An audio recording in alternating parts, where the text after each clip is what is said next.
A very good morning. Welcome to the Breakfast Rundown on TV1. I'm Therunee Karunaratne. We're coming to you live from our Newsfirst studios here in Colombo. As always, this morning too, we're ready to bring to you the details of the latest local news, international news, as well as sports news. Stay tuned with us for the news in detail. Let's start off with news here at home. Chairman of the Joint Council for Professions Supplementary to Medicine, Ravi Kumudesh, says that the island-wide strike launched by supplementary medical officers, including medical laboratory technologists and physiotherapists, has been temporarily suspended as of 8 a.m. today. The decision to suspend the strike was made following a discussion held last night between union representatives and relevant authorities. The strike began yesterday at 8 a.m. in protest against the recruitment of students from private and foreign universities into the supplementary medical service in Sri Lanka. Meanwhile, Inspector General of Police Deshabandu is scheduled to appear today before the Special Inquiry Committee probing allegations of misuse of power in his capacity as the head of police. The committee, chaired by Supreme Court Justice Pritipadman Sirasa, will convene this afternoon at 2 p.m. to continue the investigation into the conduct of the IGP. This marks Thenakoon's second appearance before this committee, with his initial testimony delivered on the 19th of May. Today's session is expected to provide him the opportunity to respond freely to the accusations against him and present his defense. This inquiry committee was appointed to look into claims that IGP Deshabandu had improperly exercised the powers vested in him by his office. On to more local news now.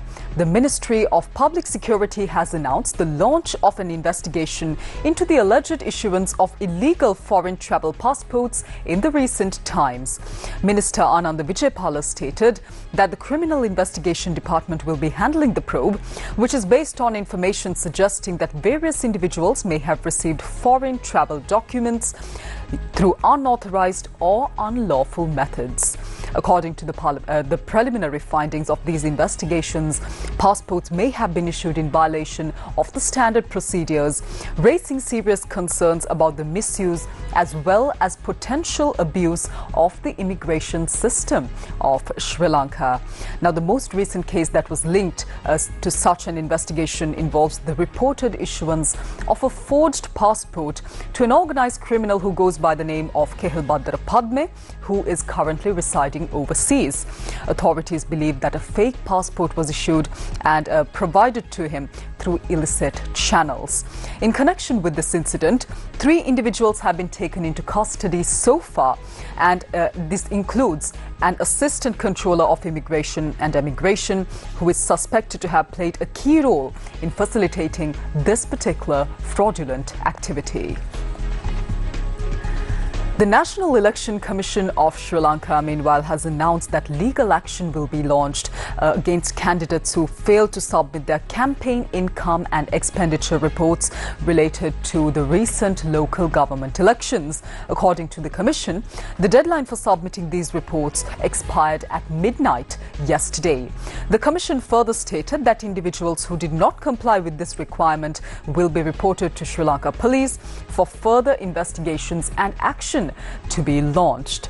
Under the Election Campaign Finance Regulation Act number 3 of 2023, all candidates are legally obligated to submit separate reports detailing both the income and expenditures of their respective election campaigns.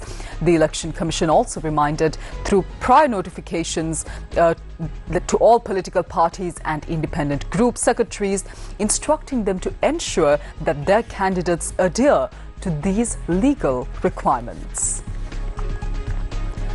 Still in local news, the Candi Municipal Council has announced that water supply to several areas within the Candi city limits will be suspended for a period of 36 hours starting from 2 p.m. today until 2 a.m. the day after tomorrow. The interruption is due to a pipeline system failure that occurred during the construction work at the Candi goods shed bus stand. Accordingly, water supply will be suspended in the area extending from the Peradeniya Road, William Gopal Pallam Mavata and the court complex area up to the town hall junction. Additionally, the municipal council stated that water supply will also be halted in the following areas during this period: Asgiria, Lake Round, Rajapihilla Mavata, Buvalikada, Tannikumbura, Gurudenia, Ampitia and all streets within the Candi city limits.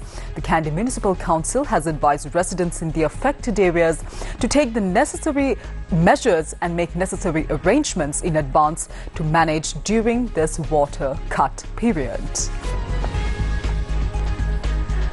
The Road Development Authority has initiated a new program to illuminate pedestrian crossings during nighttime hours, aiming to enhance road security as well as traffic management across the country. According to Deputy Director General of Road Safety and Traffic Management, K. Chandrakumara, the first phase of this initiative will focus on lighting up pedestrian crossings identified as high-risk zones.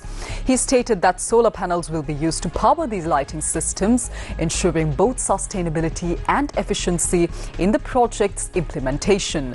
Chandrakumara emphasized that the primary goal of this particular initiative is to make pedestrians more visible to drivers during the nighttime hours, thereby reducing the likelihood of accidents as well as saving lives. As of now, a total of 140 pedestrian crossings in the districts of Karunaratne, Galle and Colombo have already been illuminated under this project. Pedestrian-related road accidents have been a significant concern in Sri Lanka, with a large number of fatalities being reported annually due to poor visibility and unsafe crossing conditions at night. Finally, on to our weather forecast for the day. The Met Department has issued an advisory for heavy rainfall covering several provinces as well as districts. Now, due to the active southwest monsoon, the prevailing rainy conditions are expected to continue in the southwestern parts of the island. The Met Department adds that accordingly, heavy falls above 100 millimeters are likely at some places in the western and Sabaragamuwa provinces and in the Galle, Mathura, Nuwara Eliya and Kandy districts. With that, let's move on to news overseas for this morning. King Charles III has given a major speech at the opening of the Parliament of Canada, in which he sought to define its place in an uncertain world and its relationship with the United States. The address in Ottawa laid the priorities for new Prime Minister Mark Carney, whose Liberals won the country's general election in the month of April, a campaign that was dominated by US President Donald Trump's threats to Canada's independence. The King, who is Canada's head of state, said relationships with partners, including the US, were changing, and he stressed the sovereignty of both these nations. Tensions with Canada's neighbour were a theme throughout, though the US President was never mentioned throughout this entire speech by name. The speech was opened with a wave of patriotism as trade war with the US, Canada's largest economic partner, looms. The King spoke of the pleasure and pride of being in the country, stating, and I quote, "As we witness Canadians coming together in a renewed sense of national pride, unity and hope," unquote. He expressed his admiration for Canada's unique identity and its growth since the last time a sovereign opened Parliament, Queen Elizabeth II, in 1955. He said it has become a bold, ambitious and innovative country. The King said, and I quote, "The Crown has for so long been a symbol of unity for Canada. It also represents stability and continuity from the past to the present. As it should, it stands proudly as a symbol of Canada today in all her richness and dynamism," unquote. Let's take a look at what the King had to say. When my dear late mother addressed your predecessors 7 decades ago, she said that in that age and against the backdrop of international affairs, no nation could live unto itself. It is a source of great pride that in the following decades, Canada has continued to set an example to the world in her conduct and values as a force for good. À vous et à l'ensemble du peuple canadien. To you And to all the people of Canada, my wife and I wish to extend our sincere thanks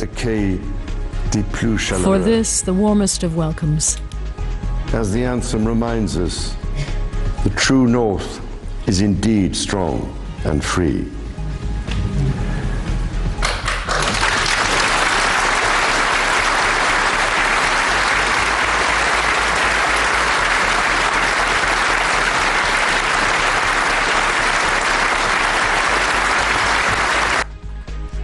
Finally, on to your sports news this morning. In sports, it's cricket. Of course, Royal Challengers Bangalore have confirmed their place in the first qualifier of this year's Indian Premier League T20 tournament following a commanding 6-wicket victory over the Lucknow Super Giants. The final match of the league stage was held in Lucknow, where RCB won the toss and opted to field first. Lucknow Super Giants, accordingly, batting first, got off to a shaky start with their first wicket falling at just 25 runs, thanks to a sharp delivery from Nuwan Tushara, a standout performer who has made his mark in this IPL season. Despite the early setback, LSG mounted a strong total. Mitchell Marsh smashed 67 runs off 37 balls, while captain Rishabh Pant anchored the innings with an unbeaten 118. LSG finished their 20 overs at 227 for 3. In response, RCB chased the target with precision and power. Star batsman Virat Kohli contributed a steady 54 runs, while Mayank Agarwal remained unbeaten on 41. Captain Jitesh Sharma led from the front, scoring an impressive 85 not out of just 33 balls. RCB successfully reached the 228-run target in 18.4 overs, losing only 4 wickets in the process.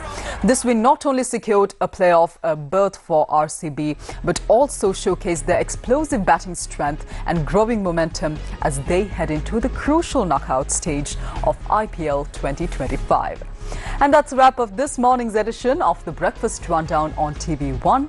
I'm Therunee Karunaratne. Do join us tomorrow morning as well for more of the very latest from here at home and around the world. Take care. Have a wonderful day ahead.